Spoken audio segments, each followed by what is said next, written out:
मेरा वीज़ा के मामले में रिकॉर्ड सेट है कोलकाता कॉन्सुलेट में। मेरा वीज़ा 6 घंटे के अंदर लगा है। मुझे बहुत दुख हुआ उनके लिए, लेकिन उनका डॉक्यूमेंटेशन शायद सही नहीं होगा या फिर फंडिंग उन्होंने सही नहीं दिखाया होगा। लोग महीनों महीनों इंतज़ार कर रहे होते हैं। रेजिडेंस परमिट उन्हीं लोगों को मिलता है जो यहाँ पे पढ़ाई करने के लिए आ रहे हैं, जो यहाँ पे काम करने के लिए आ रहे हैं।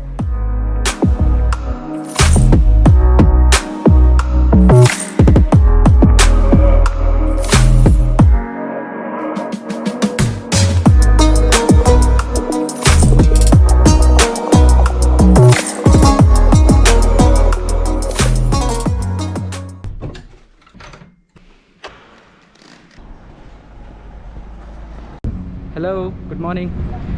अभी दिन के बज रहे हैं 12 और मुझे इमिग्रेशन ऑफिस से एक सुबह कॉल आया कि आपको आपके रेजिडेंस परमिट फ़ाइल के लिए यहाँ पर आकर के कोई डॉक्यूमेंट सबमिट करना है, फ़ाइल में इंक्लूड करना है। तो मैं बस अभी इमिग्रेशन ऑफिस जा रहा हूँ। जो ऑफिस उसको हैंडल करती है उसका नाम है कस्तूरा, कहते हैं उसको। सारा रेजिडेंस परमिट वगैरह जितना भी सब कुछ बनता है सब वहीं से बनता है। मेरे घर से कस्तूरा की दूरी करीब 2 किलोमीटर के करीब है, तो मैं सोचा वॉक ही कर लूँगा सुबह सुबह। दिन काफ़ी सनी है, देख लो। एग्जैक्टली 12 बज रहे हैं। आपको वो चर्च की घंटी सुनाई दे रही होगी। अंदर कस्तूरा में तो वो हमें शूट नहीं करने देंगे, पुलिस स्टेशन में, इमिग्रेशन ऑफिस में। लेकिन जो भी इन्फॉर्मेशन होता है मैं आपको बताता हूँ। रेजिडेंस परमिट जो होता है उसको यहाँ पे परमेसो दी सोजोर्नो कहते हैं। ये मोस्टली ये कॉन्सेप्ट जो होता है वो यूरोपियन कंट्रीज़ के लिए होता है।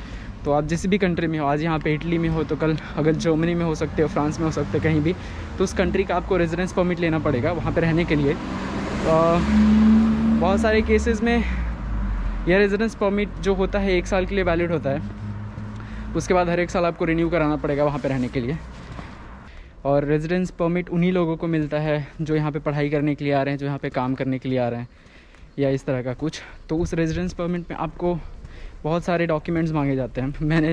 मैंने अपना काम किया तो मुझे पता है कि इतने तरह से डॉक्यूमेंट आपको सबमिट करने पड़ते हैं, बहुत प्रूफ दिखाना पड़ता है। और यही सारे चीज़ों का हिसाब किताब, अगर काम करने आए हैं तो आपको आपके एम्प्लॉयर की तरफ से बहुत सारे डॉक्यूमेंट्स मिलेंगे जो आपको सबमिट करने हैं।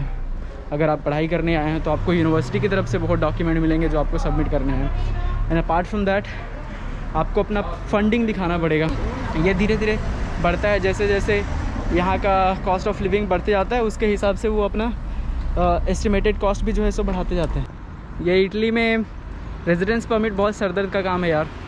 बहुत ज़्यादा अच्छा खासा टाइम लगता है इसमें और लोग महीनों महीनों इंतज़ार कर रहे होते हैं। कई का तो 1 साल पर भी नहीं आता रेजिडेंस परमिट। तो बहुत सरदर्द का काम है।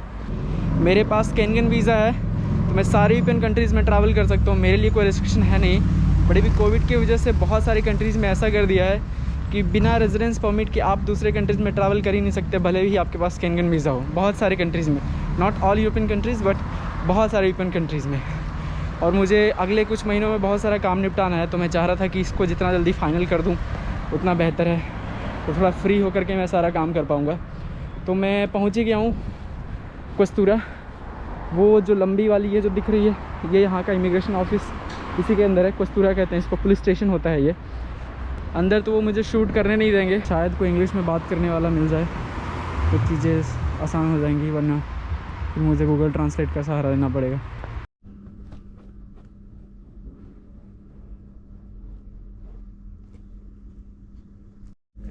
इमिग्रेशन ऑफिस में बुला तो लिए हैं लेकिन कोई है नहीं अभी, तो अभी बैठना पड़ेगा। पता नहीं, शायद लंच का टाइम है। कस्तूरा से बाहर तो निकल गया, काम हो गया, मैंने डॉक्यूमेंट सबमिट कर दिया उनको। तो रेजिडेंस परमिट पे बहुत ज़्यादा लोगों के जो रिक्वेस्ट आ रहे थे, जो वीज़ा के बारे में पूछ रहे हैं कि वीज़ा का सीन बताओ, कैसे कैसे क्या होता है।